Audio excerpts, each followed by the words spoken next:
Hola, ¿qué tal? Estamos en un episodio más aquí, Caminando en la Oscuridad. Recuerden que estamos en YouTube, también estamos en Spotify. Suscríbanse si es que aún no lo han hecho y recomienden. En esta ocasión les traigo una historia de esas que dejan impresionadas a las personas que atestiguan estos hechos. La historia de un hombre en Australia que fue ahorcado 3 veces. Ahorcado 3 veces. En Sydney, Australia, allá a principios del siglo XIX, se había cometido un crimen. Lo robado era un pequeño escritorio que había contenido una bolsa de monedas de oro y plata. El valor de aquellas monedas era equivalente a unos $200. Pero el ladrón o ladrones habían causado heridas tales al oficial que lo sorprendió en el acto que el policía murió poco después. Debido a esto, la policía de la ciudad se dedicó en cuerpo y alma a buscar al culpable o culpables. Así fue hasta que dieron con un tal Joseph Samuels, un hombre de pésima reputación. Sobre su persona hallaron algunas de las monedas robadas y, sin más, lo acusaron de haber asesinado al oficial de policía. A nadie interesó que el acusado presentara testigos que corroboraron su historia. Él había ganado las monedas en un antro de juego. Tampoco tuvieron peso los testimonios de otros testigos, quienes aseguraron que Samuels estaba ahogado de borracho el día y la hora del crimen a muchos kilómetros del escenario del hecho. Finalmente, Joseph Samuels de alguna manera fue convencido de confesar el robo y, sin dilación, la corte lo declaró culpable de asesinar al policía con base en la evidencia circunstancial que ya se ha mencionado. Al confesar el robo que llevó al asesinato, Samuels había metido su propio cuello en la soga. Fue debidamente condenado y la fecha de su ejecución se fijó para septiembre de 1803.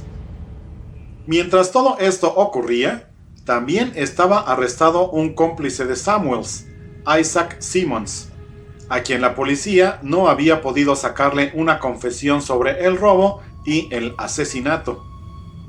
Era comprensible, ya que Simmons ya sabía la suerte que le esperaba a Samuels. Entonces, buscando una maniobra que posiblemente llevara a Simmons a hablar, el jefe de la policía ordenó que Simmons estuviera presente en la ejecución de Samuels. Llegado el día y el momento, a Samuels le fue permitido hablar unas últimas palabras. Reiteró lo dicho en su confesión. Sí, había ayudado a robar el escritorio, pero ahora negó alguna implicación en la muerte del policía. Para sorpresa de todos los presentes, Samuels declaró que el auténtico asesino estaba ahí mismo, entre los espectadores, traído por la policía para ser testigo de la ejecución. Se refería claramente a Isaac Simmons. Cuando Simmons escuchó lo que Samuels estaba diciendo, se puso a gritar como loco, buscando ahogar las palabras del condenado. A pesar de ello, Samuels siguió hablando, siguió describiendo lo ocurrido la noche del crimen y siguió tejiendo una red de sospecha en torno del cuello del alteradísimo Isaac Simmons. Cuando Samuels inició su discurso de despedida, los guardias ya le habían colocado la soga al cuello. Mientras hablaba, había surgido un murmullo sordo entre la multitud presente. El murmullo se habría de convertir en un grito. Exigía que Samuels fuera liberado y que se juzgara a Simmons. Entonces, cuando la multitud se lanzó hacia el cadalso, obviamente dispuesta a liberar al condenado, uno de los guardias azuzó a los caballos de la carreta y el vehículo se desplazó hacia adelante, dejando a Samuels colgando de la soga fatal. Durante algunos segundos, el condenado quedó suspendido en el aire y entonces la cuerda se rompió. Atado de manos por la espalda, Samuels azotó aparatosamente contra el suelo. Los guardias formaron una valla de protección para impedir que los presentes rescataran al condenado. Rápidamente, el verdugo le colocó una nueva soga al cuello. Samuels, apenas consciente, fue puesto de nuevo sobre la carreta y bajo el cadalso. Como apenas podía mantenerse en pie, fue sentado sobre un barril colocado sobre la carreta. El jefe de la policía dio la orden y la carreta salió disparada de debajo del acusado. Estupefacta, la multitud contuvo el aliento. Todo indicaba que ahí mismo Samuels iba a morir. Sin embargo, la multitud quedó horrorizada, pues esta vez la cuerda comenzó a deshilarse hebra por hebra hasta que Samuels quedó pisando el suelo, todavía con el cuello apretado por la soga, pero sosteniendo su peso sobre los pies. La gente presente rugió: «¡Libérenlo! ¡Déjenlo libre! ¡Es la voluntad de Dios!». Pero el jefe de la policía no creía en intervenciones de tipo divino. Gritó nuevas órdenes y rápidamente una tercera cuerda fue ajustada al cuello de Samuels. Momentos después, por tercera vez, la carreta salió de debajo de los pies del condenado. La sacudida fue violenta. Samuels empezó a ser estrangulado, pero nuevamente la cuerda se reventó justo arriba de su cabeza. Samuels se derrumbó sobre el suelo, aunque medio inconsciente, seguía vivo. Esta vez el jefe de la policía saltó sobre un caballo y a todo galope se dirigió a la oficina del mismísimo gobernador para reportar aquella increíble cadena de sucesos. El gobernador ordenó una suspensión temporal de la condena de muerte, pero Samuels no se daba cuenta de lo que estaba ocurriendo. Un testigo del evento comentó que Samuels estaba algo confundido y entorpecido de la cabeza y al principio no entendía las piadosas nuevas que le comunicaban. Una minuciosa investigación posterior reveló que no existía sabotaje alguno de las cuerdas. La tercera de estas, la que se había reventado como si fuera un cabo del hilo más delgado, era completamente nueva y había sido probada con un peso de 180 kilos.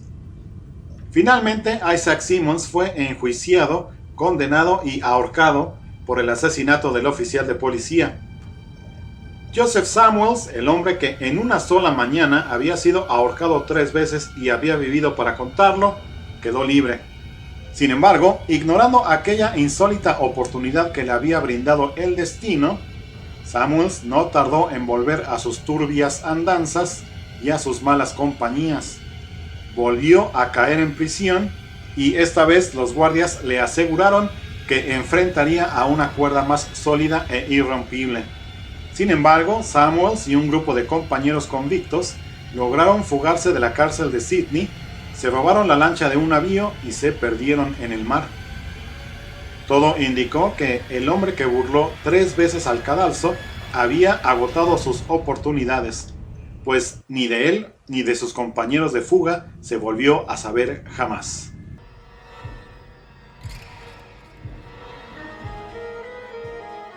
Irlanda está llena de caminos que serpentean entre colinas verdes y cielos cubiertos de niebla. En cada uno de ellos se esconden secretos antiguos y espíritus que jamás se fueron.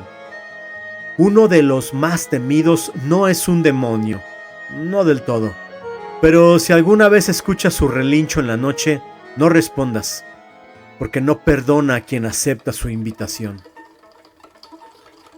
El Puka. La palabra Puka viene del gaélico antiguo y significa espíritu del caos.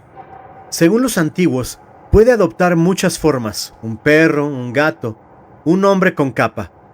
Pero su forma favorita es la de un caballo negro, con ojos amarillos y pelaje oscuro como la medianoche. A veces se aparece junto a los ríos, otras entre la niebla de los caminos, y siempre hace lo mismo: invita a los viajeros a montarlo. Quien lo hace, vive un viaje imposible, uno que dura toda la noche, entre gritos, viento y risas. Al amanecer, El puka desaparece, dejando al jinete exhausto, lejos de casa, sin memoria de cómo llegó ahí. Algunos dicen que el puka se alimenta del miedo, otros que simplemente quiere recordar a los humanos que no son dueños de la tierra. La historia más conocida del puka ocurrió en Connemara, un pequeño pueblo pesquero del oeste de Irlanda. Era el año 1934.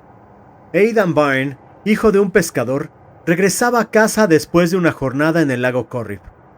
Llevaba una linterna y un costal, con lo poco que había pescado.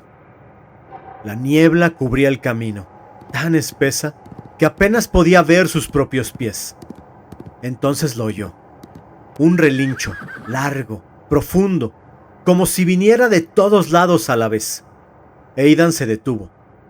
Frente a él, un caballo negro lo observaba desde la oscuridad.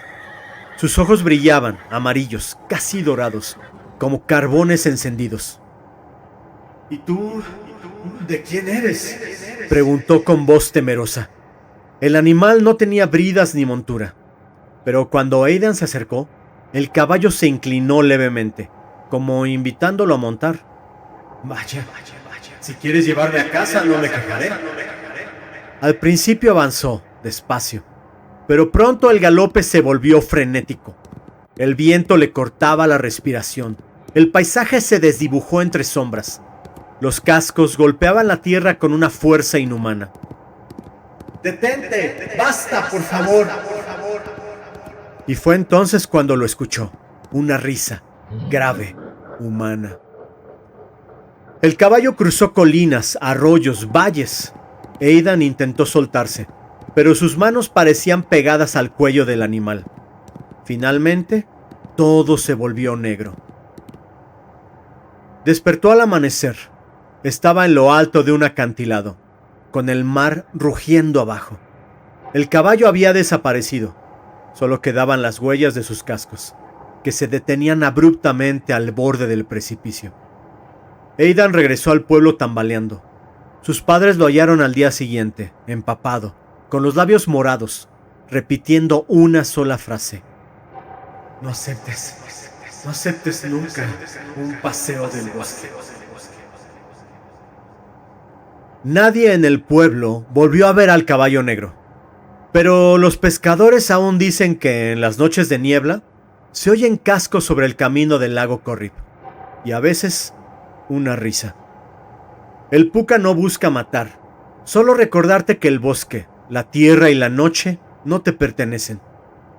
Así que si algún día entre la neblina escuchas un caballo acercarse y te invita a montar, sonríe, da un paso atrás y no aceptes su oferta. Esto fue Caminando en la Oscuridad, donde cada historia te recuerda que el miedo nunca duerme. Síguenos en Spotify y ahora en YouTube en el canal Caminando en la Oscuridad. Y recuerda, no camines solo cuando la oscuridad te llama. Todos los derechos reservados. Naucalpan 2025.